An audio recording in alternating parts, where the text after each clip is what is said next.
Chup. Lupa, lupa. Glunda.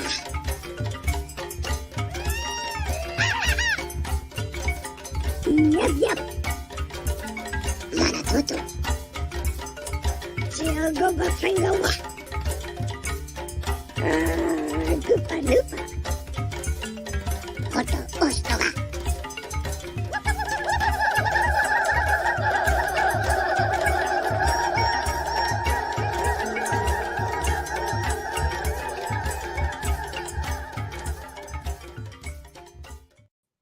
Tioka Fangawa.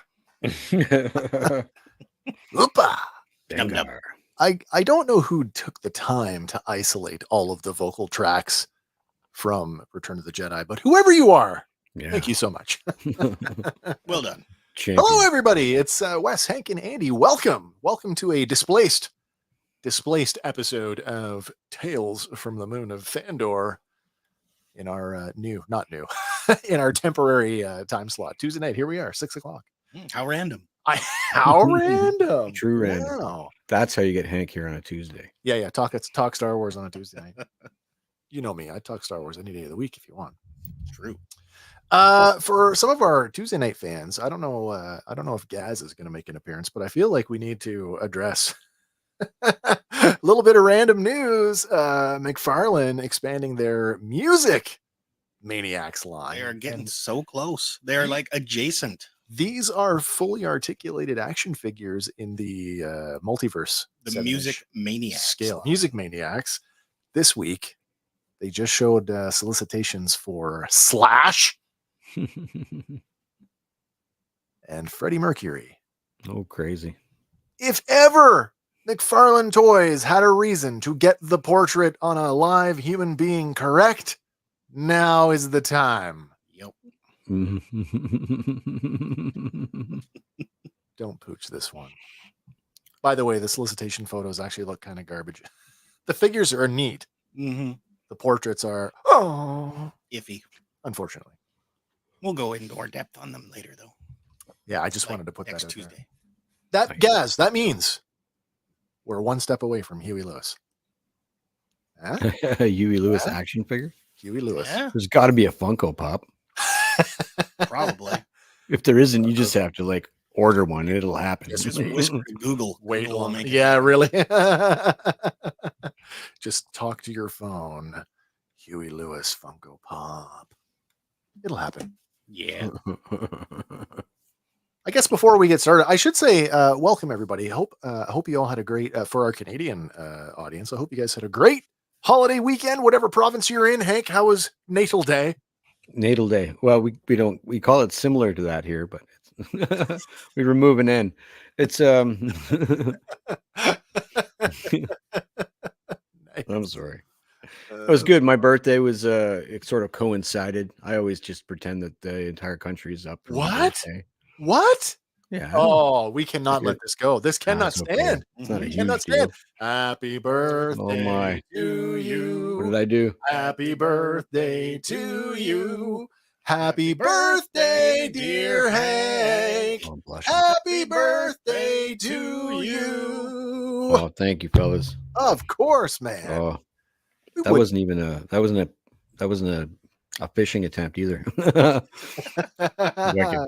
we would be Wicked. remiss not to wish that to you. No, it was a good time. The weather was excellent. I had a barbecue planned with just like a couple of friends, and Sure. it rained cats and dogs, so we fried Oh, burgers. man. Thank you. Thanks, Kay. Indoor barbecue. Yeah, so it wasn't Without so the bad, but I had more vodka than I'm probably allowed to have. Don't tell my doctor or my wife. Nice. Nice. No, it was a good time. Yeah, the weather's been, I mean, if you like it hot, pretty much that's the tail of the tape across the country, I think. It really was. We just I had don't know a how you guys were, but Mhm. we just broke like today yeah, is the yeah, first. same here. Over the weekend we were 31, I think, with humidity. Yeah. I looked at my phone. It said 18. I was like, I'm going to wear a hoodie to work this morning. Then I went, wait a minute. That's crazy. I got up this morning to take my granddaughter to summer camp, and it was the same thing. It was 18 degrees here when we got in the car, and Kim said to me, should I pack a sweater for her? And I'm like, oh, maybe. I don't know. It's going up. Yeah, it's funny because when 18 coming into 18's like, oh man, I Yeah. gotta Yeah. take my shirt off. But coming out, it's like, No, oh, I know. It's that spring 10 degrees Celsius versus the September, October 10 degrees Celsius. They're two different things. Yep. I don't care what anybody says. Joe fan. All about climatation. Or climatation? Acclimatization. That's it. That's it. Acclimation. There you go. Close enough. What's the temperature on Endor? Oh, I don't know. it's got to be tropical, right? Can't use Then the, would bears evolve? I Would, can't. like, so maybe temperate forest, like That's the internal temperature of a tauntaun. rainforest temperatures, I would think. Given the location, right? So I guess Yeah. we could go real world and say California redwood forest. California temperature. redwoods. Yeah. There are bear there, I would assume. Other furry creatures. I don't know. Definitely. It's Yeah, definitely wolves, right? warm enough to sustain a bug population. Yeah. No, absolutely. All right. Well, let's get to the business for tonight, and let's open it with one of them Bad Star Wars jokes. had a bad Star Wars joke sent to me today by one of our patrons, Greg Jarrett. Nice. And the funny thing is, it's like he's like, "Oh, hey, here's a joke for the podcast," and I read it, and it's like, "Oh, at this point, the jokes are getting so thin." Like he sent one of the jokes that I know I've read Yeah. a million times, if not several permutations. We almost of need a that. list of what we've done because Because now it's like, oh my god, if we start recycling the good ones. I'll take fan submissions. If you guys have any that we don't know, please help. Yeah. So I'll give that one to you, and then I'll get to the one that I have written for tonight. The joke was, why was the release order of Star Wars 456-123? Oh, I know yeah. why. I've heard this. Yes. In charge of scheduling, I was.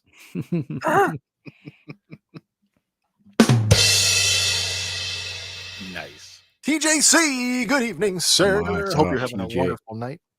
You're just in time for a second. Bad Star Wars jokes.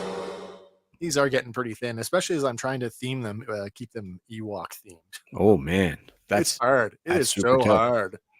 Well, you're narrowing you it can down use to the a little corner of the galaxy, right? We use the little pause thing, which You just look up bear jokes and just put, yeah. But then you're gonna have jokes about Ewoks eating women in bars. Well, that's how we got.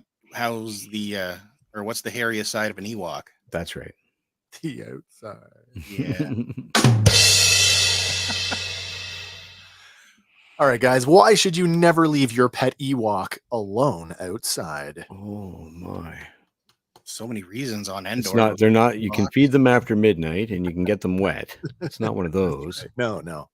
They can go in the sun too. So That's true. You should never leave them alone outside because they're Endor pets. Oh. So bad. I get it though. So bad. nice. All of the Ewok jokes, all the best ones anyway, have Endor in the punchline. It's true. Last week, use your Endor voice. They Stop never say the yelling. word Ewok in Return of the Jedi, though, do they? They say Endor a few times. So. That's right. They do. They really do. Ah, man. This week, this is episode number 2, by the way. Season 1, also a Paul Dini episode. The Haunted Village. What did everybody think of the episode overall? It was kind of scary. You Like think so?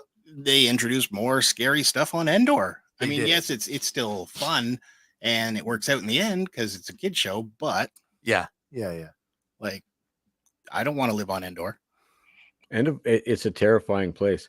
I'm actually enjoying all the, and I've watched it all recently, and Yeah. not even that long ago I watched it, but not with this attention to detail. But I'm really enjoying the Force stuff that I missed, or at least that now I'm attributing to Force. We and have Force magic, right? Like such so a broader understanding. watching it like that. There's some cool crap here, like Yeah. like Shadow Root. Like so, like Yeah. What is Shadow Root? What? but don't bounty hunters want that to paint their armor? Like, you know what I mean? Like, so We should be like coating ships in that and stuff. I mean, And the shadow stormtroopers. That Oh is there my a gosh, well, yeah. hey, Is there a correlation there? I don't know. I pretty don't know. cool stuff. Maybe. What's interesting for me, last week I talked about, I had asked if you guys were more interested in some of the heavier lore stuff because I felt I was a little light on that last week. Wow. So I went looking for it this week. Wicked. Not as much as I would have liked to have found. There's a lot of first time for this, no other reference for that. Mm.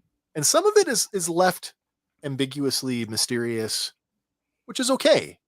It's okay when it's a kid show that's 39 years old. Mhm. I'm all right with that. Haunted Village, though, I felt like on some level it was like the Star Wars version of It's the Great Pumpkin, Charlie Brown. Mm. You know, it felt like a good Halloween. This would be a good Halloween episode. You know? Yeah. Oh yeah, maybe. Okay, I get you. You could Yeah. put that in your Halloween rotation if you do Halloween specials. True. That's what I thought anyway. All right, let's get to the breakdown then, shall we? Mhm. Let me bring that up for everybody. Switcheroony. Here we go. One more switcheroony. Ha! There we go. Calisthenics. That's the one. Why is that not displaying correctly? That's so bad. I thought the slides last week, I didn't put a border on them, and I thought they get kind of lost on the background, but I put a border on them this week, and it's only showing 3 out of 4 sides. Oh, Oh, well, geez. we know where it is. It's close. It is close enough.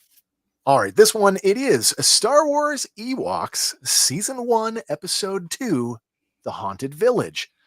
Like I said before, this one is written by Paul Dini, and again, directed by Raymond Jaffalis. Originally aired on Saturday, September 14th, 1985. Yeah. Has an advertised runtime of 24 minutes, and I thought this was kind of fun, but it is exactly 22 minutes and 1 second without credits or commercials, Yep. and I am blown away at how strictly they were able to adhere to the 22-minute format of broadcast TV. When you think about it, you can crop cells, Yeah. scenes, like you can shrink scene, like so in live action like not live people films, it's a whole different animal in 1985. Like chopping the Betamax up for an episode of Beachcombers or whatever is a lot more difficult than removing a few cells of Ewoks kissing because it didn't work for the script. Absolutely, yeah. Or just So leaving a couple extra frames in. It to makes stretch sense out. that it's like a for metronome. sure. But what's amazing is that all TV, like people, like the younger kids, don't That's get what I that all mean. TV was like a metronome, like Yep, this. yep. Broadcast TV. You've got X number of minutes of programming, and you have X number of minutes of sponsorship, Yep.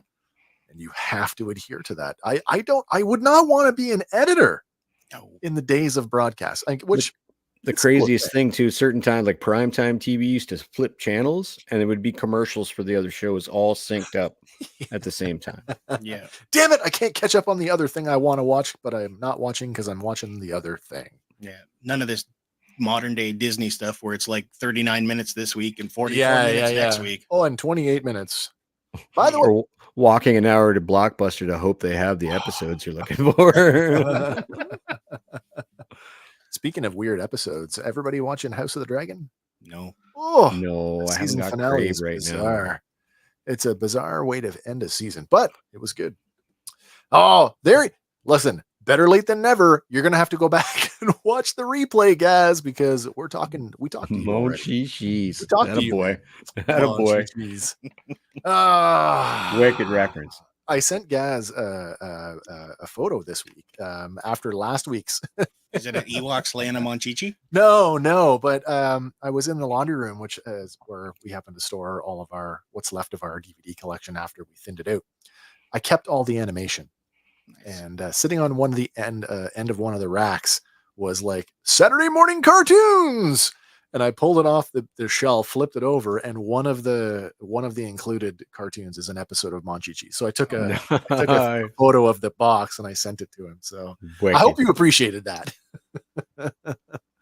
All right, our episode description this week, it says invisibility soap made to protect the Ewok sunberry trees is stolen by the Dulocs. Oh man, those pesky Dulocs. Is it going to be a running thing for them? Because I'm tickled that 2 weeks in a row that's like We need to keep the bugs off of us. Is that are they a one-note villain? What are they? Maybe. They're rezone Detra. I guess. Well, you live in a swamp. What do you expect? Yeah. Well, the episode opens with Wicket and Nisa running through the village and sliding down a hollow log to reach the Sunberry Grove. When they get there, there is a giant reptavian creature, and it swoops in and it plucks 2 of the sunberry bushes from the grove in its talons. As the creature flies away, Nisa is caught in the roots of one of the bushes and she's carried away with it. But Wicket chases after them and he leaps off a tree and he's able to pull Nisa from the bush, and the 2 of them fall into the grove below. Not sure what the creature is, they rush back to the village to warn the others. I like that there's built-in snakes and ladders in Bright Tree Village. Mm-hmm. Yep, that's kind of handy. Chutes and ladders, I guess we'll call it. Chutes and ladders. I like the properties of the berry bush, because sometimes you can effortlessly jump inside to hide it. Other times you can fall from great heights and it just cushions you. Yeah. Or as we'll see later on in this episode, you can run full force into it and knock yourself over. What's funny is that this is a seasonal thing that happens. I have some questions about that. That's actually is it? That's a major plot point. And I think that's what happens when you watch it through adult eyes. Maybe, right? Oh yeah. Yeah. Because I'll ask the question now. What's stopping Morag from sending the beast tomorrow or after the next rain when the stuff washes off? Right. Like there's nothing preventing her from doing that. We'll get sure. It's also a very elaborate scheme to just go steal berries when she could probably just go steal the berries. Yeah. Or send the dewlocks. Or have awesome. the pair of Yuzums on their spiders just roll in and grab some at night. Yeah. Good question. Did the series take place before or after Jedi? Ewoks now does not fit in the new canon, but as part of the old expanded universe, it is said to occur before the events of Return of the Jedi. And when we get to season 2, to the second last episode, we will get the Empire. There is an episode with the Empire arriving at Endor. I don't think there's any Imperial presence in the first season. Not that I'm aware of anyway, but oh, look, now my border is working. I guess it was just that one slide. There you go. What do you know? All right, where are we at here? We are 2. Let's go to the next one. Well, the episode. Oh my God. As the kids run through the village. What did I do wrong? Nothing. I don't know. Fall in the bushes and carried away. Oh yeah, back to the village to warn the others. Now we're on to scene 3. There you go. As the kids run through the village, they hear the shrieks of the creature and they're scared that it's come back. But Wicket pauses as he realizes the shrieking is actually coming from inside Logray's hut. Entering the hut, the kids see Logray and Sherpa gathered around a table. On the table is what looks like a diamond-shaped lantern, and it's spinning like a top. The lantern glows with green energy, revealing a vision of Morag standing on the mountain. The giant reptavian creature hovers before her with the 2 bushes still in its talons. Morag remarks that the sunberry trees have finally ripened, and tomorrow the flying creature will return to the Ewok village to destroy all of the trees. The vision ends, and Nisa says that's the creature they saw in the Sunberry Grove. Chirpa tells his daughter that it is the Mantigrew. Logray adds that it is the flying slave of their old enemy Morag the Tulga Witch. That pesky Morag again. While producing a scroll, Logray unfurls it on the table, and the scroll contains a series of pictograms. The story recounts recounting the story depicted on the scroll. Logray tells them that in the distant past, how distant? In the distant past, Morag sent the creature to devour the sunberry trees, and without the berries, many Ewoks became sick. He says it was a time of misery, and now she's doing it again. Strange that Logray makes no mention of how they overcame this the last time. Right. Well, maybe that's why he's so quick to come up with the paint the berries as the solution. I feel like having us like, they don't, it's not like they have a library. But again, primitive tribe. So this would be a completely normal form of record keeping or Logray storytelling. would be the library. He would be, yeah. He's the guy. Yeah. But I feel like having the let me dig in Dr. Jones's bag here for a second. Pulling Right. out the ancient scroll and talking about it like it's a historical event suggests to me that the sunberries don't come into season every year. No, Oh, that makes sense. They That take- totally makes sense. even multiple years to That's ripen what I or mean. Like, yeah, maybe bear it's fruit. once every 10 years or once every 7 years or something like that. Yeah. Sure. Or the opposite. Maybe it takes 10 to however to summon the creature, Oh, maybe. like the Maybe. opposite thing. Because otherwise they wouldn't be able to live off the sunberries. The problem was the sunberry blight, right? Yeah, yeah. Maybe. Going back to the whole Nelvana thing, the spinning lantern reminds me of the did anybody get the Lochnar from Yeah. heavy metal out of that? Yeah, little fully. The glowing Yeah. ball. I'm like, oh my god, don't look into it. No, don't, you'll melt. Oh, The Jedi Sure. version of a Sith cauldron. oh yeah, maybe that's an Ewok holocron. Maybe. Maybe that's Logray's holocron. Crazy. Chirpa angrily remarks how he'd like to drive the creature away for good. And Wicket is all for it as the two of them let out a growl. Logray tells them the Mantigrew's skin is too thick for them to be able to hurt it. And walking across the hut, he picks up a bar of green soap as he tells them they must use another kind of weapon. Wicket is confused and he questions, soap? All right, where are we at here? This is cool. Talking about the lore this week, this is probably the deepest, coolest, awesomest cut this week. The Mantigrew, this creature is also referred to as a condor dragon. It is a predatory, carnivorous reptilian that is native to the planet Endor.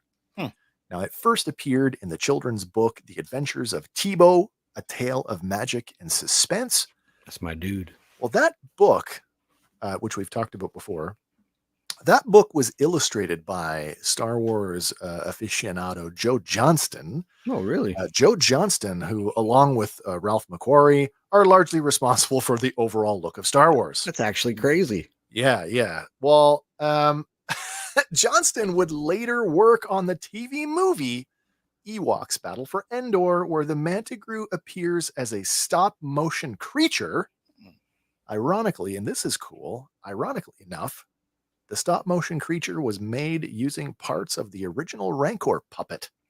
Wicked. Yeah. Repurposed. Yeah. Really? Yeah. Dope. The Mantigrew would later appear in the Star Wars massive multiplayer online game, Star Wars Galaxies, of which you can see some of the concept art and then the finished thing. And they were brought into the Disney canon when they were mentioned in Star Wars Adventures, Tales from Vader's Castle #4, published by IDW back in October of 2018. Get out. Now, Nice. the most, to me, I think this is one of the coolest things. The skull adornment that Logray wears on his cowl is that of a baby Mantigrew. Oh, wow. Yeah, very cool stuff. A baby. Logray, the baby killer. Until they say that it isn't, but until that's canonized in some way, that is the existing lore as it stands. That's pretty crazy cool. Gaz wants to know, did you know that if an Ewok doesn't eat enough sunberries, that Ewok would become very sick? That's strawberry shortcake propaganda. Sunberry shortcake. That whole Endor detail cousins. there about the manticore, the Mantigrew? yeah, it was better than everything in the Acolyte. I thought it was really cool. What's funny is that we talked about this last week, is that the TV movies, we'll talk about lore and sort of where these things fit in the timeline. Loosely speaking, the movies predate the animated series, and you can clearly see Wicket has already faced the Mantigrew in that movie. Another funny thing, this is has nothing to do with our episode, but in that episode, in the second movie, Ewoks Battle for Endor. Yeah, because it's Caravan of Courage. Caravan of Courage is first. Battle for Endor is second. Sindel, the girl from the first movie, she's in both of them. Wicket speaks Basic. Yeah. Wicket literally speaks Basic as he's like, Sindel, help! Yeah. I'm like, what? That's bizarre. Did he pick that up from her? I that's entirely possible. Joe Fan 84 says, I just watched the first Ewok movie where they were helping the kids find their parents and their ship had crashed. Yeah, absolutely. All right. Gaz says the Sunbury comments from Wikipedia. Actually, Wikipedia. It's in Wikipedia, so it must be true. It must be true, or somebody's getting fired over that. That's hilarious. In the Sunbury. Oh, by the way, if it's not true, I'll just go and edit it myself, and then you can all fire me. Bears are poisonous. There we go. That's right. In the Sunbury Grove, the Ewoks gather around Logray as he explains how the soap works. He says it is made from the rare shadow root plant. In fact, it is a plant that is so rare that outside of this episode of Ewoks and its picture book adaptation, there is no other reference for this plant in any Star Wars media that I could find. It's like a game changer. that thing out in the galaxy, and you have cloaking devices everywhere. That's right. It's magic soap. We can just invisibly anything. It doesn't rain in space. The funny thing, what's the inverse of that? I mean, it's invisible to the naked eye, but is it invisible to sensors? Or heat vision? Or... Is it invisible to the Force? Probably not. I mean, it washes away without making the ground invisible temporarily, too. Like, isn't that strange? Yeah. Crazy properties. When it dissolves in a puddle, it turns the puddle green. I don't understand. Paints on smoothly, no streaks. That's right. Can be diluted to a certain degree. Yeah, absolutely it can. It's almost like they animated it. Well, using a paintbrush, Logray lathers the bar of soap, and he carefully applies it to a sunberry bush, turning it invisible. Now, Whittle is remember Whittle? That's the younger. I don't know if he's younger or older. It's sad to say it, but they make him out to be like he's simple. Yeah, yes. He's this. We'll call him the simpler brother, Whittle. That's right. Whittle is bewildered at the disappearance, and he thinks the soap ate the entire bush. He actually says, "It ate it. It ate it." Logray chuckles, no, before dousing the bush with a bucket full of clean water, making the bush visible again. Chirpa addresses the Ewoks, saying they'll need everyone's help to hide the trees. Logray cautions them to use the soap carefully because there is just barely enough to do the job. 1 bar, that's all you get. 1 bar, yeah. Tools and brushes are handed out, and Wicket is excited to get started. Well, just then, Aunt Bozzy arrives with half a dozen walklings, and she tells him that he is to look after them while the elders are busy painting. Handing Wicket a bar of normal soap, she tells him to take them down to the river and give them all a good bath. Well, the walklings are pretty excited for Wicket to look after them, but Wicket does very little to hide his frustration at having to babysit. And Weechie says that painting the trees is simply a job for adults. Swinging his wet brush over his shoulder, Whittle exclaims, "Yeah, and we're adults," unaware that he just flung the wet brush into Weechie's face, rendering it invisible. Weechie calls his brother, "You doodlock-brained lerdo," and he chases him off into the grove. But then Nisa comes over and she offers to help babysit, and she says, "It'll be fun." Gaz wants to know, do you think that Ewoks make Sunberry Frosties and or smoothies? Maybe. Yeah, but only... Or do they juice them? Only when they're in season. I mean, these things have got to be at a premium. They only show up every couple Do they have blenders and freezers? Wow. I mean, they've got pestle claws. and mortars. At least Logray's got claws. They certainly could chop it up into a fine slurry. They just put it in their mouth, chew it I bet up. they jam the crap out of it though, right? Like they make preserves like crazy. Yeah. Why wouldn't you? Why wouldn't you? Come on, Wicket. It'll be fun. Dill sunberries.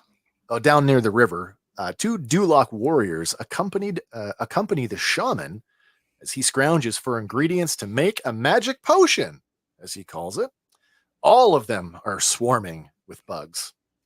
The warriors are restless and not too confident in the shaman's abilities. As one of them puts it, if he were any kind of wizard, he would have come up with a way to keep the bugs off them. Uprooting a tuft of long grass, the shaman throws it at the warrior. Here's a fly swatter! Suddenly, the three of them are startled at the sound of Wicket, Nisa, and the walklings playing in the water nearby. While crawling low, the Dulocs creep over to the river's edge and they spy on the Ewoks from behind a bush. Wicket swings over the river on a vine, dropping into the water on his back. Nisa, with the soap in her hand, beckons the walklings into the river.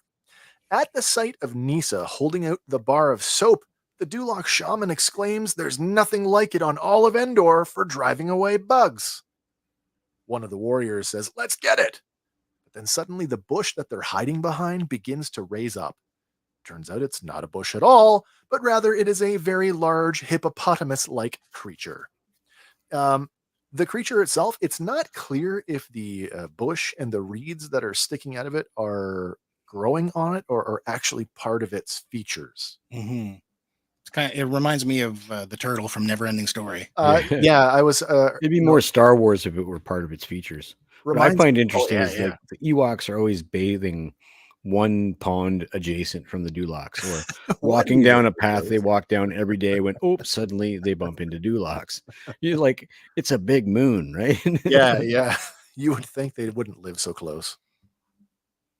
Also, this is another one. No reference to the identity of this creature. So right now it's the hippo. Also, I got the impression that it was sleeping and they woke it up. Yeah, and that probably. the big was Yawn. just a yawn. A yawn, yeah. As it's like bored, leaning on its hand. They're all craving. Like a yawn would freak them right there. They would flee a yawn for sure. Gaz says, I kind of want to see a gritty cop film now with an Ewok and a Jawa on Coruscant, and it can be called Coruscant Vice. Oh, yeah. Nice. I like it. Just beating a guy in Beskar armor till he gives. Just both of them just going to town. And stealing his armor. On his the question midriff. is, who's in the good cop, bad cop scenario? Who's who in that? Ewok's the good cop. I mean, one of them's going to want to steal everything on you, and the other one is going to be like tying up. They choose licking its lips. Ration sticks. They draw ration sticks for who's going to play the role. Funny But imagine the dialogue in that. Just like they gibber at each other in their own languages. That's a winner. That's a winner right there. I'm going to draw that shit for you guys. No, the giant hippo. Live action version in Kong Skull Island. That one. Oh, it's almost like an oxen. Yes, with the very, stuff very growing out of its similar. back. Oh, yeah, you're absolutely right. Yeah. Maybe it's a Titan. Maybe It's an Endor Endorian Titan. That's what we'll call it. Well, the Dulocs, they tumble off the back of the creature as it opens its giant maw, revealing a pair of enormous lower tusks that frame a cavernous maw. At the sight of the creature, the shaman runs for its life, but when the creature closes its mouth and rests its head on a foreleg, I'm left with the impression that the display was nothing more than a big yawn for having just been woken up. Somewhere deep in the swamp stands a dwelling carved into the trunk of a massive tree. Inside the dwelling, the Duloc shaman cowers before King Gornish. The king is disappointed at hearing that the shaman had the soap in his grasp, and yet he let it slip away. He yells at the shaman, calling him a foolish bead rattler. That caught my attention. Mm-hmm. Bead rattler. At first, my mind was immediately drawn to some kind of snake, given that it's Endor and Star Wars. Yeah, you get your rattlesnake with the little. That's what I thought. Rattling action to warn you. But Well, that didn't pan out. no, it's worse. When I start looking up bead rattler within the Historical context of Star context? Wars, Mhm. you don't find anything.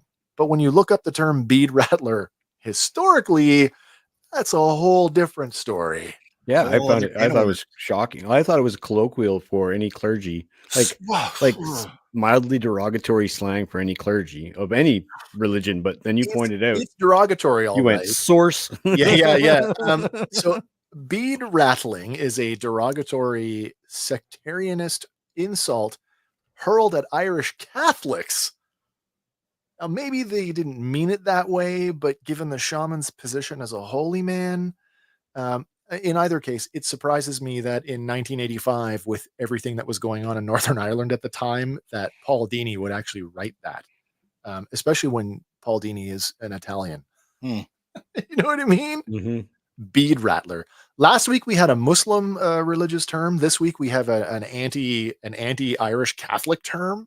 Right. I wonder how much more is peppered in here as we go through these. How far away from kid show are we going to get? Well, of course, no kids, or I would think no kids outside of Ireland would pick up on He said that. the thing, Daddy. He Yeah. said the thing.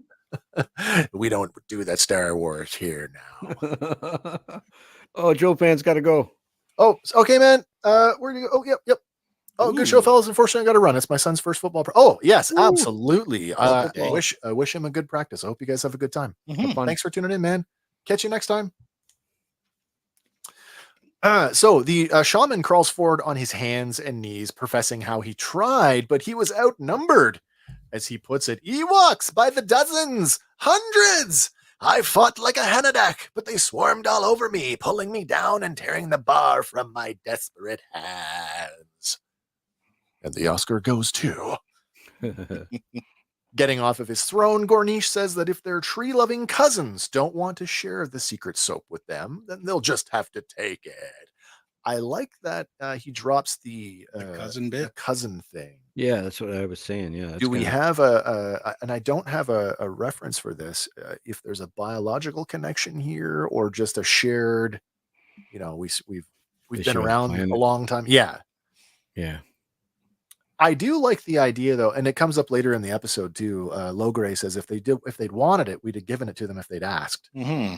It's It's soap. It's not like some magic bar of soap. It's just regular It's soap. just soap, yeah. And and I don't remember the show very well, so I'm looking forward to seeing if there's an incidence within the context of the two seasons, if the two actually get along And Yeah. work together. yeah, and do something together. It's always not like they're not out to murder them and eat them and kill them. They would like No. They just want They to wanna- steal their stuff. trick them into going away. We want to or- displace them so we can take over their village. Yeah, Yeah, then right. we'll have the good place to live. Yeah, that's exactly. All right, so yeah, we'll just have to take it. Like the two guys, X and O, it's like Tweedledee and Tweedledum. Mhm. In case you needed to tell the Dulux apart, this one's X, this one's O. Or is that hug and kiss? I don't know. They seem simple too. We'll call him Huggy and Kissy. Huggy, Kissy, Shaman, and Gornish. Well, here's another one for you. Looking at the lore this week, the shaman says he fought like a Hanadak. Well, here is a Hanadak.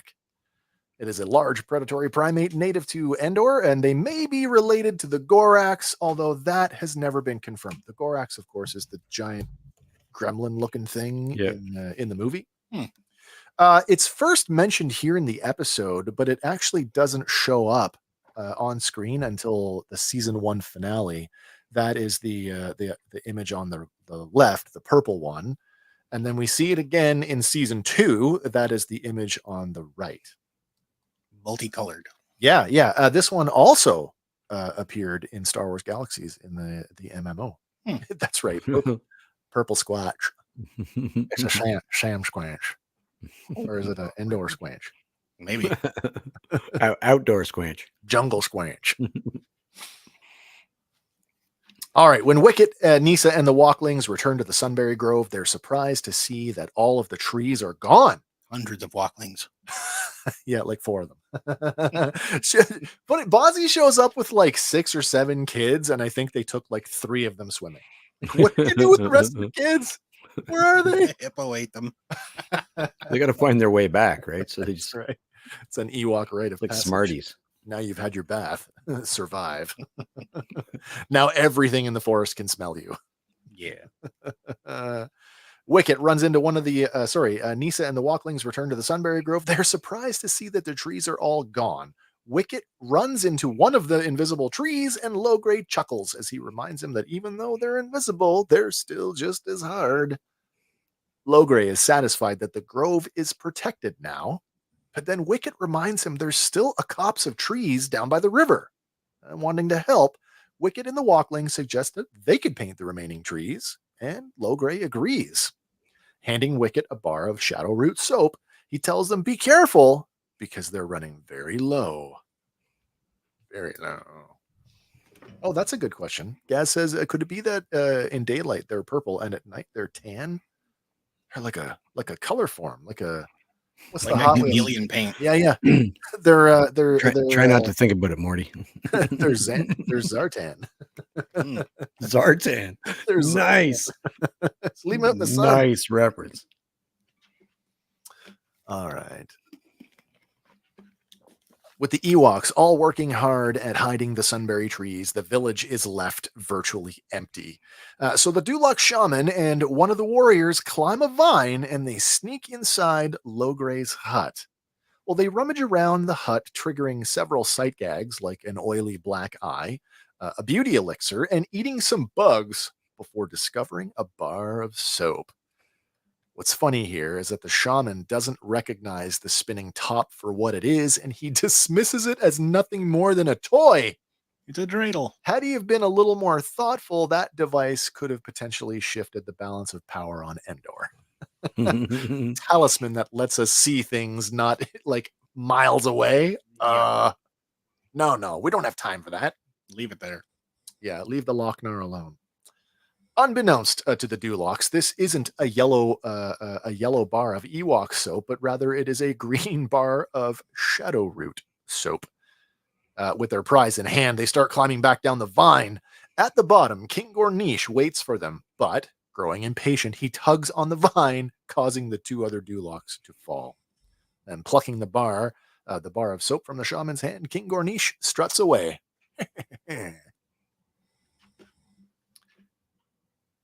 Back in their swamp, the Dulocs revel at bathing with their new bar of soap, but the reverie is short-lived as Lady Gornish is suddenly frightened by her invisible midsection.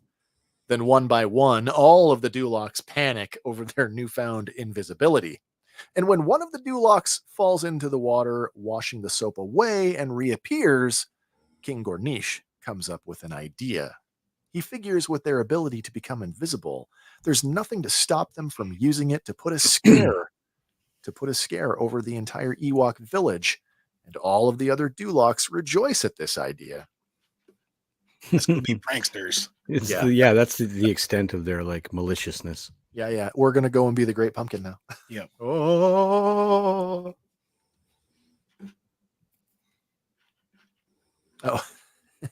What's Gaz saying? Oh, a bar of soap or 10,000 space bucks in that pot. A payoff by the to the chief.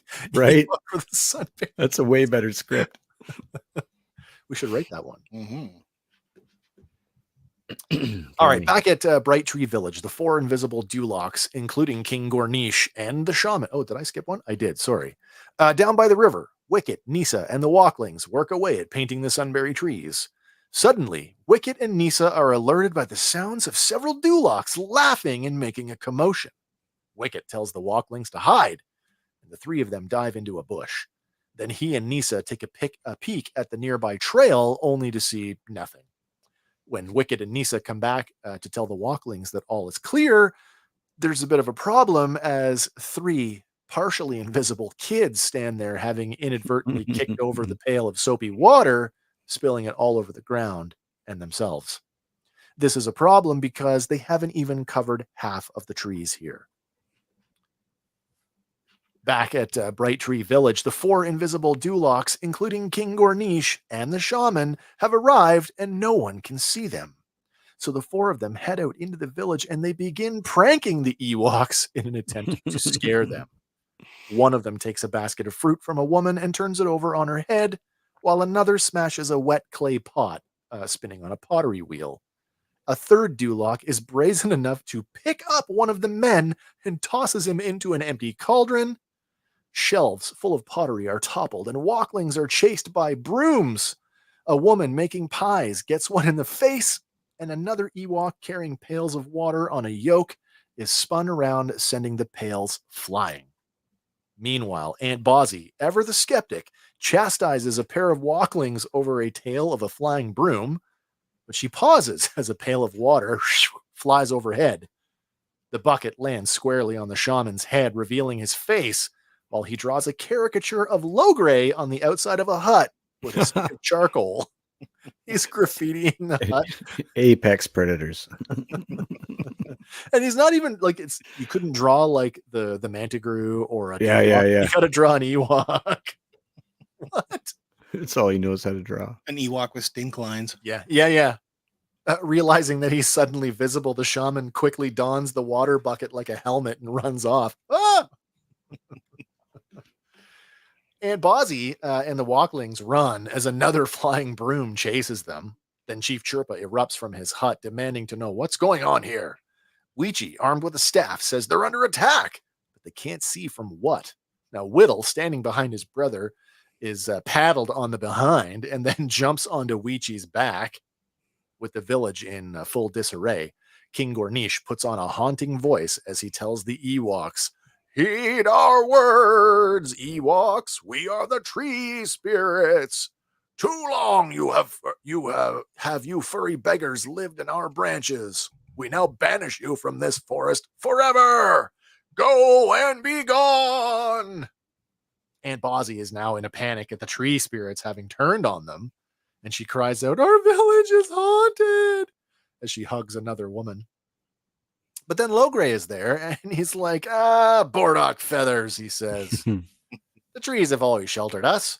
Looking at Chirpa, he says that the tree spirits wouldn't drive them away. Suddenly, Wicket and the partially invisible Walklings run into the village, wondering what happened. Ready to dismiss the young warrior, Chirpa pauses at the sight of the Walklings and says, "What's wrong with them?" Wicket explains they had an accident with the magic soap. At the same time, Nisa, kneeling down beside an overturned basket of fruit, points out some footprints in the smashed up fruit. Chirpa recognizes these as Duloc tracks, which rings a bell for Wicket, who says that he thought they heard Dulocs down by the river, even though no one was there. Logray says, "Oh, yes, there was," as he connects the dots between the Dulocs and his stolen bar of Shadowroot soap. The last bar of Shadowroot soap. Now you got to make more. Well, I guess the Shadowroot, he did say it was rare. So he's got 10 years or so to make is it as rare as a Sunberry? Probably rarer. Maybe. I don't know. Well, this troubles Wicket because they used up their bar of soap before they could cover all the trees. Logray posits that if the Mantigrew sees even one Sunberry tree, it will ravage the forest until it destroys all of the others. Meanwhile, at Morag's mountain lair, the witch checks on the sleeping Mantigrew. With an evil cackle, she bids the creature a good sleep, that tomorrow it has a big day, and it's one the Ewoks won't soon forget. Oscar's here, he says, Care Bear propaganda. I love it. It's so true. The animation models aren't that far off. No. And of course, both animated by the same studio. Have you seen that one meme that's going around? It says it's got a Care Bear and an Ewok, and it says a few years removed and after he lost all his money and turned to crack. Oh, that's funny. That's good. Put it in the chat. Well, that night, the Ewoks all sit around a fire lamenting the impending fate of the Sunberry trees. Chirpa remarks that without the Shadowroot soap, the trees are as good as gone. Another elder says now that the Dulocs can become invisible, they can attack the village at any time. With frustration in his voice, Wicket asks, "Since when do Dulocs care about soap?" He says they always smell awful. And Nisa agrees, waving her paw under her nose, adding that they're swarming with bugs. Well, then it dawns on Logray. When the Dulocs stole the Shadowroot soap, they thought they were getting the soap that keeps an Ewok's fur clean. With a plan in mind, Logray instructs Wicket, Nisa, and all of their friends to go into the forest and gather as many bugs as they can, while he works on brewing up a special surprise for their Duloc tree spirits. At Morag's lair, she awakens the Mantigrew and she sends it out to destroy the Sunberry trees. Meanwhile, the Dulocs, now back in their swamp, dance around a bonfire celebrating their victory. over the Ewoks. I have to apologize. Some of these slides are pretty dense. There's a lot going on. I realized as we were building towards the climax of the episode, the action got quite dense. So I'm like, oh, how am I going to fit all these in here? And I didn't want to do like a bajillion slides. Yeah. So my apologies if you're watching this on a phone. It's like cards. Collect them all. Yeah. Seriously. Like the ones that Independent and Oh, that's right. what was it? Loblaws are giving out Marvel cards now. Shoppers Drug Mart. get a- Oh, get a shoppers too. Yeah. Get a pack of cards on every $25 spent. Yep. I believe that's the promo. Something like 90 cards to collect. Oof. Yeah, 90 card set. So where are we here? Meanwhile, the Dulocs, now back in their swamp, dance around a bonfire celebrating their victory over the Ewoks. Chirpa, Logray, Wicket, along with Wicket's father, Deej, spy on them from a short distance away. Chirpa says they would have given the Dulocs some soap had they just asked for it. Logray says that thieves never prosper, and it's time for the Dulocs to learn that lesson. Now, with Wicket being the smallest of them, it falls on him to sneak into the Duloc camp and steal back the bar of Shadowroot soap. But you're too young to paint berries. You can't paint a tree, but you can You go can do this headlong covert into the mission. enemy camp. Well, that's not dangerous, I guess. Worst they're going to do is tickle them. Yeah, and what was the last episode? No, you can't fly through the burning forest. Mm-hmm. No, but it turns out you really can. And how did do the what I- sunberries do what I survive won't. fire? That's a good point. Forest fire. That is a Maybe good that makes them go and The plot drew a trail around them. there we go. This is a prequel episode. That's right. With Wicket, with Wicket being the smallest, it's up to him to sneak in and steal the soap back. Now, Logray hands Wicket another bar of soap. Well, this one is red in color, and he tells him to leave it in its place. Deej tells his son to be careful. And Wicket, it's a quick line. He actually says, "Careful, son," or "Be careful, son." And I'm like, oh, wait, did he just call him son? Yeah. That's Wicket's dad.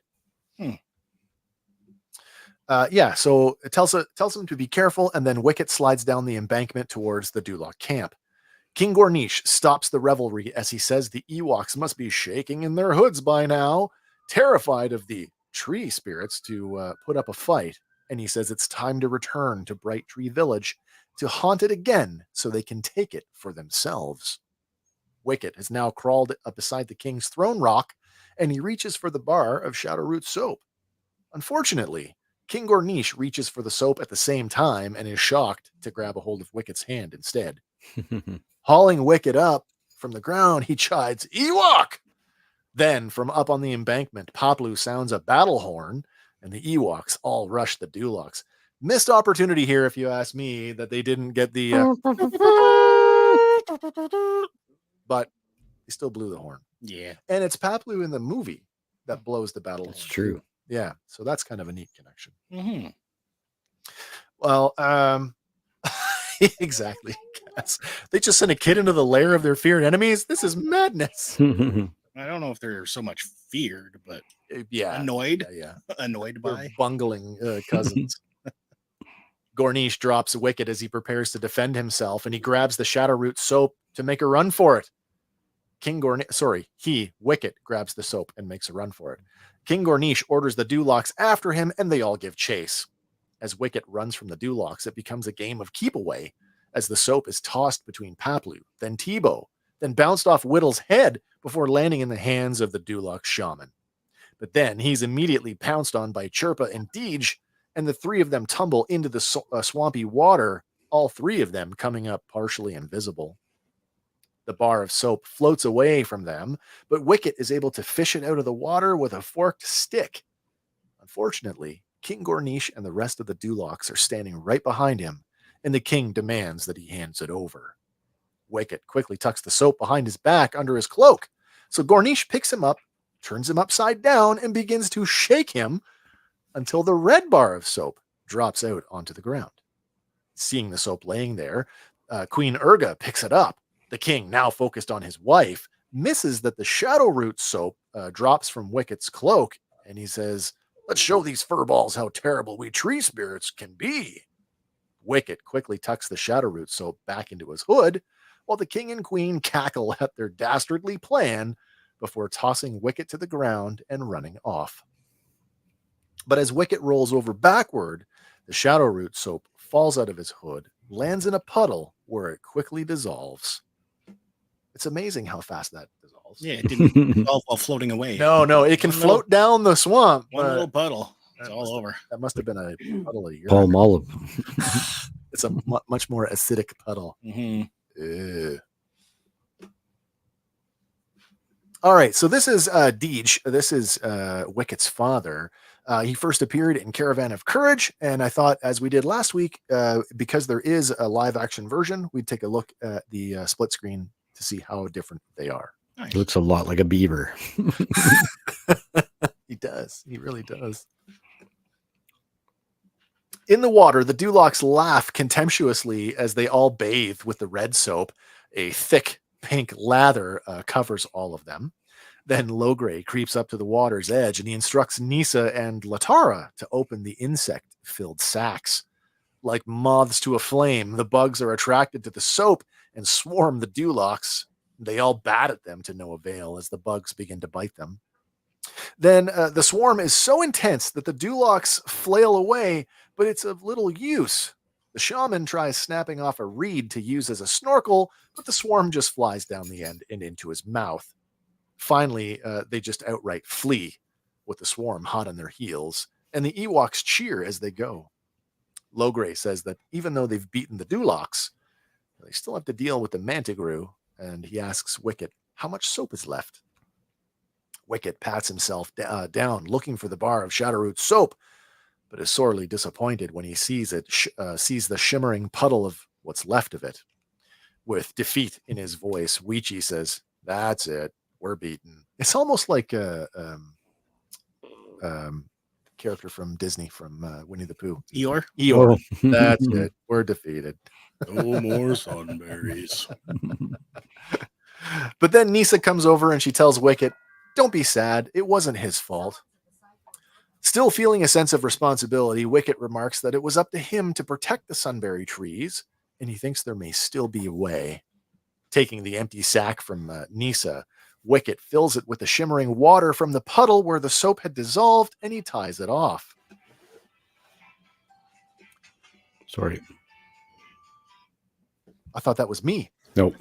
That was me. Sorry. Not me, but I had the doorbell going on. it was on my end. Yeah, it was. Like, someone's trying to talk to me. My dog's in heat and been howling at ambulances in the background a little. Yeah. They're her people. Yeah. At least for the next few days, anyway. Oh yeah, big time. Kind of funny though. Like, the Dulocs go in, they chase them with brooms and stuff, draw pictures. Yeah. The Ewoks let bugs feast on them. This just Right, adds yeah. to the murder No, it's bear true. thing. It just so happened to have a dress that would fit Princess Leia. You want to prank us? means, Well, guess means what? they ate somebody that used to wear that dress. Well, the Dulocs are, it's funny, they make them out to be like they're massive, but then you think like they're relative to the Ewoks. Yeah. So like Little compared bit to like taller. a human, they're still like, Little dudes. they're short. Yeah, they're little. Right. I think that's kind Like, of funny, actually. Probably the size of Queel. Ugnaughts. Ugnaught size, which are, again, relative. Or like Nogri. Oh, yeah. Where are we at? Oh, yeah, and ties off the bag. Okay, so later that morning, Wicket takes the sack, and he climbs into a tall tree standing over the grove. Guess. Right. Who are the actual bad guys here? It's the Karate Kid all over again. We're going to get a whole new Ewok series, and it's going to be called Dulocs. Gornish is the I hero. watched that. Gornish is So the watch hero. Can you imagine that? Let's do it. Let's do it in. Let's get the guys who are doing the Castlevania thing, and we'll do it adult style. Nice. That'll be cool. Yeah. So Wicket takes the sack, and he climbs a tall tree standing over the grove. Suddenly, the Mantigrew appears over the horizon, and the Ewoks turn to look as it shrieks to signal its arrival. Chief Chirpa shouts for Wicket to come down, but instead, Wicket grabs a vine. Poking several holes in the water-filled sack, Wicket leaps off the tree, swinging over the sunberry trees as the soapy water showers them, rendering them invisible. The Mantigrew dives at the young warrior, and Nisa yells for him to look out! Oh, with nowhere to go but down, Wicket lets go of the vine and falls into the invisible trees below, while the rest of the Ewoks take cover behind some of the larger trees. The mantigrew makes a couple of passes over the invisible trees, but not seeing anything or anyone, it lifts itself back into the open sky and flies away. Now, out from the shadows of the creature's leathery wings. By the way, did you notice that? When the creature swooped low, they like darkened the entire scene. Like it just turned night. Yeah, they use a Black like out the sky. a filter over the lens. Yeah, and they for just sure. Slide it back. It was a little jarring because it's like, I understand, like, tonally speaking, the creature is here, so it's dark and scary, but it's like, how big is this thing? Well, at the same time, or in Alice in Wonderland, the TV adaptation, right? The Jabberwocky shows up and everything goes storm. Oh, Right? that's true. That is true. Just to reinforce that that's the evil one. All right. Out of the shadow of the creature's leathery wings, the Ewoks cheer. Weechi says, let's hear it for our little brother, as he and Whittle catch Wicket as Wicket leaps from an invisible bush. And on the spot, Chief Chirpa proclaims today a holiday. In honor of Wicket's courage, I proclaim today a holiday. Nice. Not annual. No, no, this is a one-off. One-time deal. This is a one-off. Next season, you're all working. All right. Logray dances in circles as he revels at the thought of Morag's mantigrew returning empty-handed. Nisa tells Wicket how proud she is of him, and she gives him a big hug and a kiss on the cheek. Is there a romantic connection here? On her part, for sure. Yeah. She's digging on him. And he's like last episode, he had the youngling all over him. He's he was all freaked he's out. the heartthrob. When Bozzy hugged him and kissed him, it was so he didn't like that. He did circles and fell over. Oh, I was waiting for him to do it again with Nisa. All right, so where am I at here? A holiday, kiss in the cheek. Oh, Wicket thanks her for the affection, but says there's one thing that he has to know. Walking over to the invisible bush, he dives in. A moment later, a crunching sound can be heard, and Wicket strides out of the bush. His mouth is full as he chews on some invisible fruit. With an invisible sunberry in his hand, Wicket professes that invisible sunberries taste just as good as regular ones. Everyone laughs as the other young Ewoks all rush into the invisible bush, and the episode fades to black. No, Wicket don't. The paint's poison. No soapy aftertaste. And thus ends Wicket W. Warwalk. I was expecting maybe his stomach, like a little pocket of invisible to appear in his. Oh, really? Yeah. Like have that effect. So can we talk just because for fun? Totally, we can. What are the properties of this shadow? Oh, the shadow root. Does it so when you mix it into this lather, this water, soap, and then water, and the raw soap would be much more potent than if you know what I mean? So what are we talking about here? Are we talking about refracting light? Are we talking about like magical force properties? Are we, in the context of the show, or how would we tie that to what understanding? Yeah, what would be a cool canon way to have that be a thing? Like you could, it would have to be about refracting light, right? Like it would have to be some sort of chromatic. Where's the crystalline lattice, but liquid? Which is a Star Trek, Star Wars jump, but wow. Because that's what I've been thinking about the most. What are the applications for this? What if I paint a ship, or if I paint my armor, or what have you? This is an interesting question, because that goes back to what I said. If it's invisible to biologicals and not to sensors, well, then that's one thing, right? What if it's still hella handy for a bounty hunter? Like, what if it's psychotropic? What if once it's mixed with water, it gives off, an odor, and those molecules, when they get in your nose, right, make you think it's invisible. Yeah. What if it's like that? Oh, wow. Right. That keeps it complete 100% biological, right? Like that's true. That's true. I mean, the whole idea that it's probably 39-year-old cartoon magic, but of course it is. Yeah. It's plutium. It's made of plot root soap. I like the idea that it could be, some kind of Force talisman. If we were running a campaign, I would definitely just find a way to throw in Shadow Root as a. Oh, absolutely. You know what I mean? Yeah, all of this stuff. I And mean, instead of making it into a bar of soap, turn it into a wax. candle, right. Shadow Root candles, Give your armor a wax coat of Shadow Root. invisible flame, but it still gives off light. Now I'm going right into D&D. What's going on here? You Jeez. could cut it with oil to apply it rather than you know what I mean? Like Mhm. Well, like a petroleum. absolutely. Sure, Then you sure. wouldn't wash off like on contact. with I water. think of some of those low tech weed killers. A little bit of dish soap mixed with vinegar, and it sticks to the plants. Right. Right. So I guess the same. It's the same. Same is true to be said of like kids' bubble solution. Right. It's just the concentration of soap to water. Right. It's a little it's higher for sure. Yeah.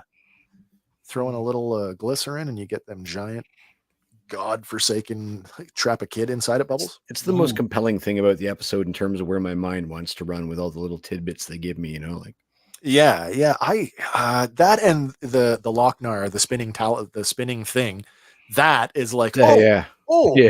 what's going on there? Again, is that some kind of weird? Is that akin to the cave? You will see things, maybe. You're right though. 39-year-old plot magic, but still, I like it. I like it. Do you guys? Anybody who's watching, you guys have any thoughts on this stuff? Nope. They're like, it's a cartoon, guys. It's a cartoon.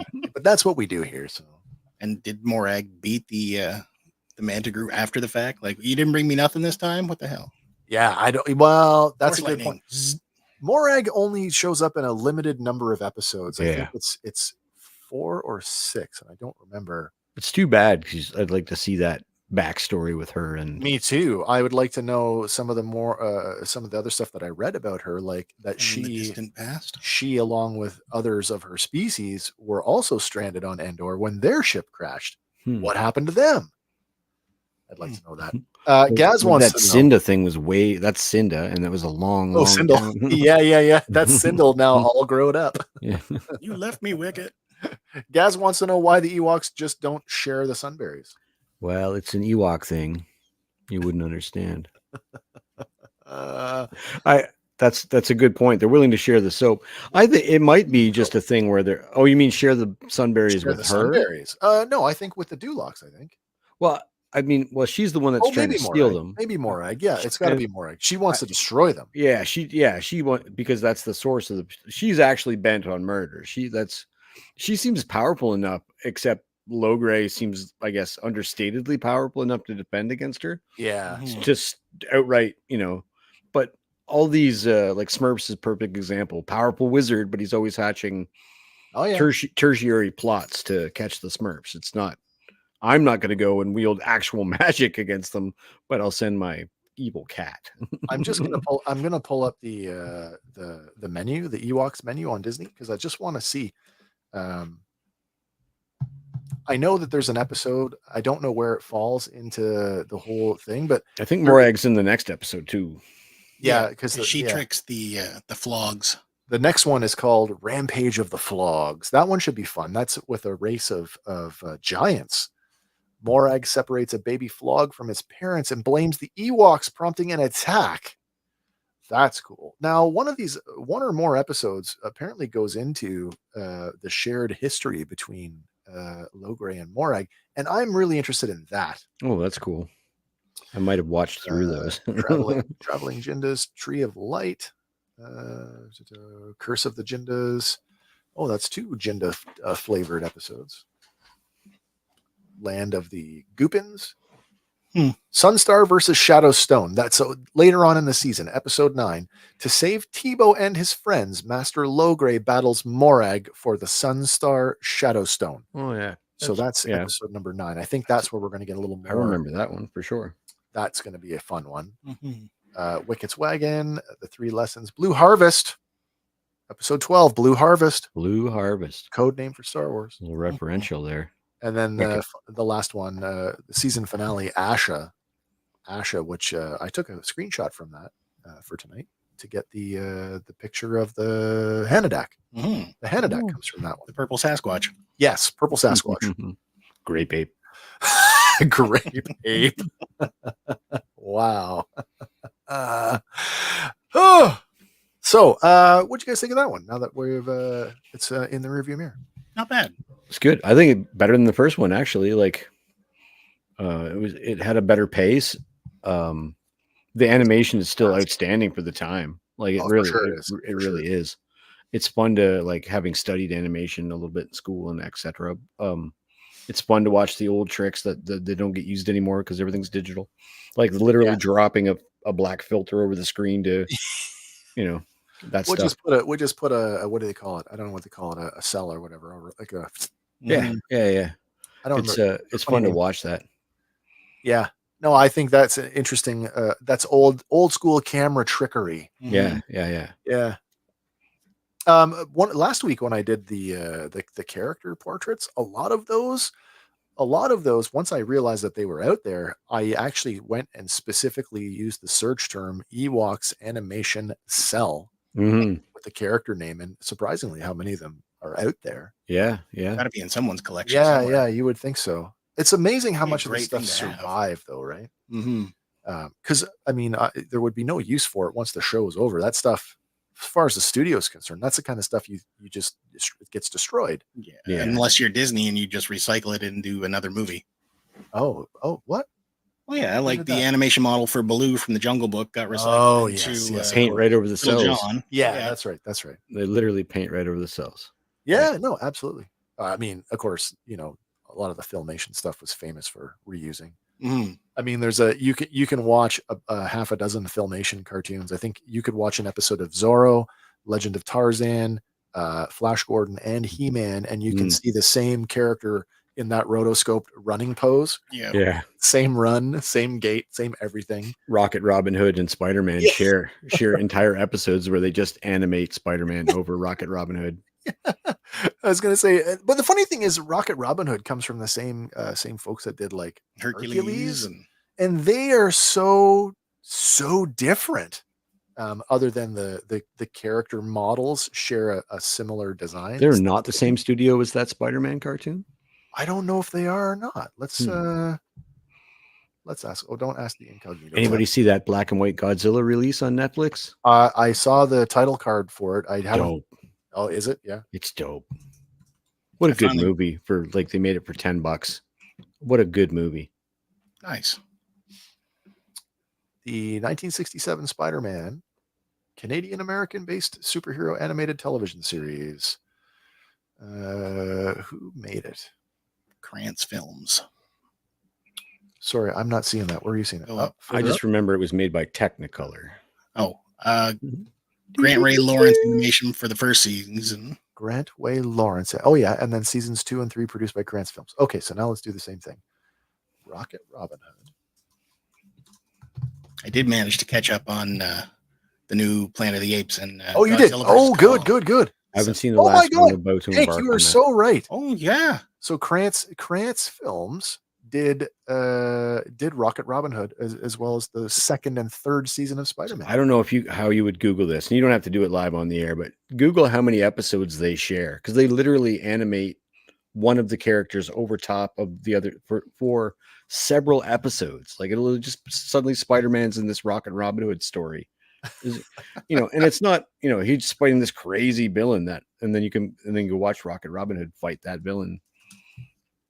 That's funny.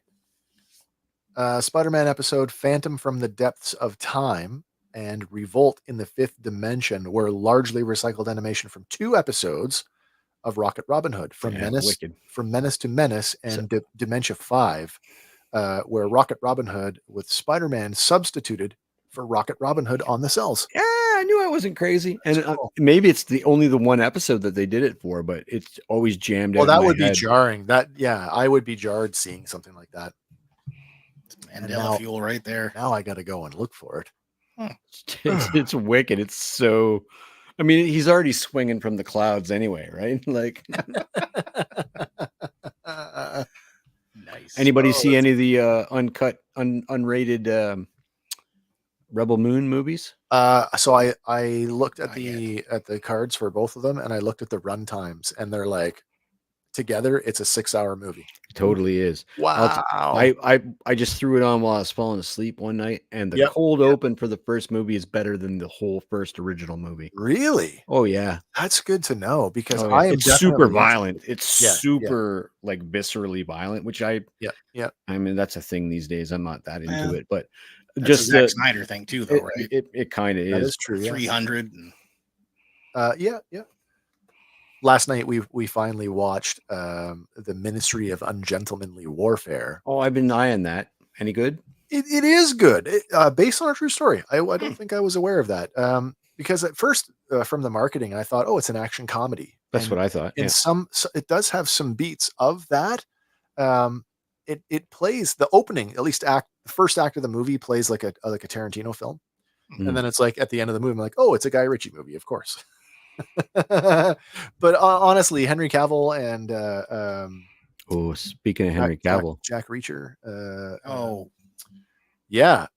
was just talking about hockey. That's him. Aquaman, Alan Richson. Those two, every time they're on screen together, they actually work really well together. So nice. I quite enjoyed it. Is it too early to talk about? Can we spoil Deadpool, Wolverine, and Deadpool for everybody in the for world? these people? I don't know. Can we do that? Well, they just killed Passion of the Christ. Oh yeah. So first restricted movie to or the highest grossing restricted movie. Highest grossing of all time. Mm-hmm. This movie is going to make $1 billion. Yeah. It is going to. Oh yeah. $1 billion. I'm going to go see it again. There's a guy on my friends list who's posted every time he's gone to see it. I think he's seen it 5 times already. Nice. I'm where's Doug? I'm taking Doug to see it. He's there. I haven't seen him in the chat. On his phone. Here, Doug, you're on. We'll FaceTime and I'll show you the movie. FaceTime. Yeah. It's I was pleasantly surprised, and like we talked about, and you guys were excellent because you didn't say a word. And I kept my lips shut. I did not want you to. I really every time I saw Deadpool or Wolverine on my, I just by it. I had a pretty good. I had a pretty good feeling that you were going to be okay with it, but there was still a part of me that thought Hank's going to come at this. What the fuck was that? No, I mean, it tried to be heavy without insisting upon itself. And that's more where those movies should sit. Like it did the thing that Guardians of the Galaxy did and then tried to redo and then did very well in the third one. Yeah.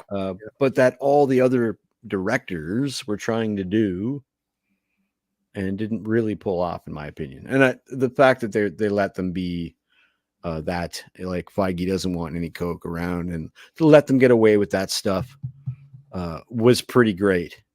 Yeah. I think at some point they said like you know, either let me make my movie or I'm not going to make this movie. Yeah, maybe there's a lot of that, you know. I feel like there's some, and now some of the, and I don't necessarily buy into the discourse, you know, in and of itself, because as I said to Andy, sometimes all you want is big, dumb fun. Oh yeah. And this movie delivers on that level big time, a bazillion times over. But that is also a point of contention because of that, because it's, you know, I mean, you could ostensibly call it Cameo, the movie, right? The actual main plot kind of suffers for that. Save Vanessa. But the thing is, love wins. You get that's a theme. You get there though and enjoy it the entire time without worrying about it too much. And it does set up things in the universe, like, you know, like there's this anchor being questioned. And if you really look at the comics, you go, they're like nexus beings and anchor points and absolute points and characters that are the same in every, you know, there's all these, you know, how many sets of gods are there in the Marvel universe? And all of them. Right, exactly. And I think think the best thing about it is that you get to the end, you get this little moral thing, he gets his victory, and you get to watch. Everybody wanted to see Hugh Jackman do it one more time, and without it feeling like it was like labor. Like all the Marvel movies lately have felt like, okay, just all right, I get it. Okay, just make it stop. Just hurry up and end, I guess, because like they feel like work. And this didn't feel like work at all to me. It was like I had a really good time. I haven't laughed out loud. No, me too. In a while at a Marvel movie. Thoroughly enjoyed it. It does make me a little bit nervous knowing that we're going to have such a tonal shift when we go into Agatha. You know, like, oh, or am I ready to go back to that? I don't know. Yeah, But I mean, if Agatha's coming off of WandaVision, so if it's weird and quirky like that, maybe it'll be okay. Probably. Maybe it'll be okay. Well, the word fuck has now been used, 120 times in the MCU? I saw that. Once in Guardians of the Galaxy and 119 times in Deadpool. And that's funny. It is funny. And it's not like I thought, is that in the, where is that? Because I leaned into my wife and I said, that we saw. They're cutting more fucks than Goodfellas. Yeah. And then I looked up and they weren't actually. Goodfellas was way higher, but not in the top 10, right? The Trailer Park Boys SwearNet movie. Oh my God, SwearNet. Yeah. It was like 1,100 some odd. Yeah, for something to be proud of, guys. Yeah. But I mean, that was the one thing I didn't like about them. If I had to pick something, if I had to be critical, I was like, less is more. 119 times. A well Cheech and Chong punctuated movie. Yes, like, a well punctuated profanity can send a point home. You know, like definitely keep the tirade by spoiler at the end and that stuff. Like the and the delivery of it mid movie to Cassandra Nova, right? I mean, and we've all been around and we know like that's like people do really talk like that. Oh, they do. Like people really happen talk like that a lot, especially in construction, the military. I was gonna say, right? Truck drivers, sailors, right? Body like a hooker, mouth like a trucker. Yeah, exactly. Yeah. So that's like, and then I thought Fat Gambit was a little. He ripped me out of it. You didn't like him? I loved it, but at first I went. Is he? He's a bit too buff for a Gambit. He's very buff for a Gambit. Very buff, and he's not fat. Don't get me wrong. He's a very muscular, buff guy. Sure, but he looked fat in the suit with the trench coat on because Gambit is almost lithe, right? Yeah. Everything else about his performance and the mumbling of the French and the, God, the if I'm spoiling it for anybody, I'm I'm sorry. Go see it now. It was good. In fact, I had a good time. I would have bought into a Channing Tatum Gambit movie for sure. I bought a $40 Wolverine popcorn bucket for it. I'm all in. Those are reselling on the Facebook Marketplace for $80. Oh my! I know. Dear. Oh my! I saw the Headpool ones that they're going for like 180, 200 bucks. Yeah. All the cameos, all of the and of course the what was it? The Wolverine cameos, the squad. Well, that too. The Deadpools, the Deadpool Society, or whatever the hell they were called. Deadpool Corps. The Deadpool Corps. Yeah. I did enjoy all that. It was a who's who in the zoo, and I didn't get them all. Hank, I know you didn't get them all. Andy, we were kind of like, who is that? I missed McConaughey for sure. Yeah, I'm like, I was so tickled. I'm like, is that Matthew? That's not like Matthew McConaughey. Is that Matthew McConaughey? To be honest, I wanted to tap everybody within 5 feet of me and go, Liefeld, just feet. Yeah. Look, deep cut, everybody. Yeah. Although I didn't recognize them all, I appreciated all the comic covers, and certainly all of the Logans, the variants. I did enjoy that. That was quite fun. What is this going to do for the MCU going forward? I don't know. But it's kind of like they pulled that stupid serious Band-Aid off where I think they could like they can start fresh now. I'm not a big fan of the other decision that was just made. Well, I know you're really ready to sit and see where it goes, and I appreciate that and I respect it. I don't know if it's smart. I asked those same questions. I just got to be super crafty for me. Everything else has been so well crafted, especially the first phase. Somebody's got to bring back the all-star from the first phase. This has got to be so well crafted.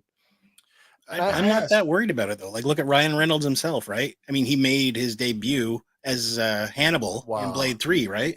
That's true. And then he went to become Deadpool, the wrong version in Wolverine Origins. So the guy's lip. What the fuck? I get that those are all loosely connected to the Marvel universe. I get that, but this is it's like he's in the sequel as a totally different guy. So I mean, Ryan Reynolds gets a pass because he went from a failed character to redeeming that character. Chris Evans gets a pass because he went from a failed movie to becoming one of the most beloved characters in the MCU. Call it so much a failed. Well, movie. let's those were no, the better. but, those two were better than the reboot. yeah. The reboot. Yeah, that one. Yeah. The 3-boot. Yeah, but you get what I'm saying, right? Yeah. So Robert Downey Jr. Was the back. He was the cornerstone. It just tells me, like, and I think it tells a lot of people, maybe we're all wrong. And I haven't read this and I don't know if it tells other people, but it tells me that you're floundering and you need an ace. Like you need a ringer because you don't know what to do to get this $1 billion a show back running again. Like, sure. Right. That's how I feel. So hopefully it's awesome because I know he's so talented and he's going to be amazing in it, but I hope it brings the gravy, man. Like I really do. They're going to do something like that. It's got to be big time. It can't be that comic version where they switch bodies. Like Tony's dead. It can't be that. It can't. I don't know. Anyway, I'm getting way out track now. Ewoks. Superior Spider-Man worked. Ewoks. It did work. I wasn't a fan of it, but it did work. But both characters were alive in universe when that happened. True. All I want is a redemption. Talking about redeeming characters, I just want a Galactus redemption, and I believe we're going to get. We're going to get it. Yeah, I believe we're going to get that. So looking forward to that. So Ewoks. Next episode, it is Rampage of the Flogs. We will be back on Sunday night for that one. I don't think there's nothing going on this weekend, so everything should be back to regular scheduling. We'll be back on Tuesday, next Tuesday, with an episode of Random. With all of the crazy news to catch up on, including the weird and wonderful toy news that's coming out this week. Gaz, what are you saying here? I think they wanted the Russos, and the Russos said not without RDJ. Do you think so? I don't know. Some of my favorite. I will pull my eyes out live in a podcast if they make him the descendant, if they make him the king, if they make him Victor Timely, if they steal from Reed Richards one more time, I'm gonna hurt somebody. We already talked about this, and like, there's already a version out there where Doom had displaced his consciousness into the body of Tony Stark. I have every confidence that this is a variant Tony Stark that we're getting with Victor Von Doom. When I thought that too, except for the fact that when they introduced him, they didn't say Dr. Doom. They said Victor Von Doom. Okay, we can do that too. But anyway, we're back on that again. Sorry. Ewoks. Murder bears. Murder bears. It's called the Robert Downey syndrome.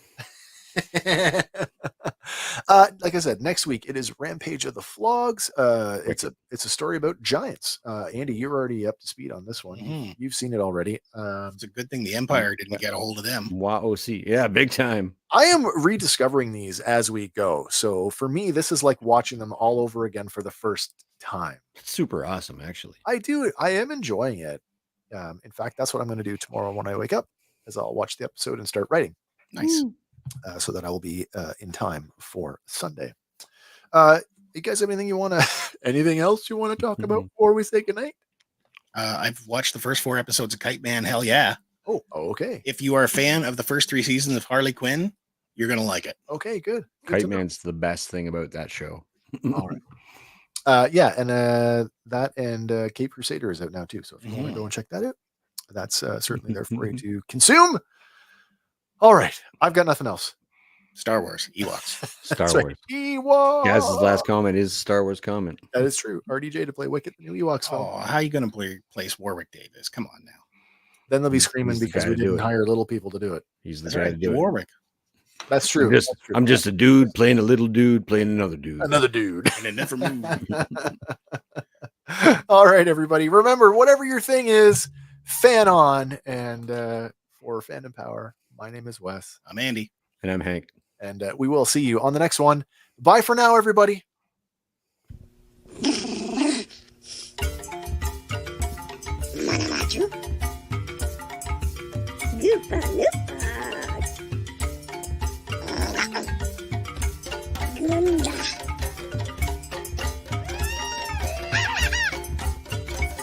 Yeah. Yep, yep. Lana tutu. Chiago bafringa wa. Goopa noopa. Hoto osto ga.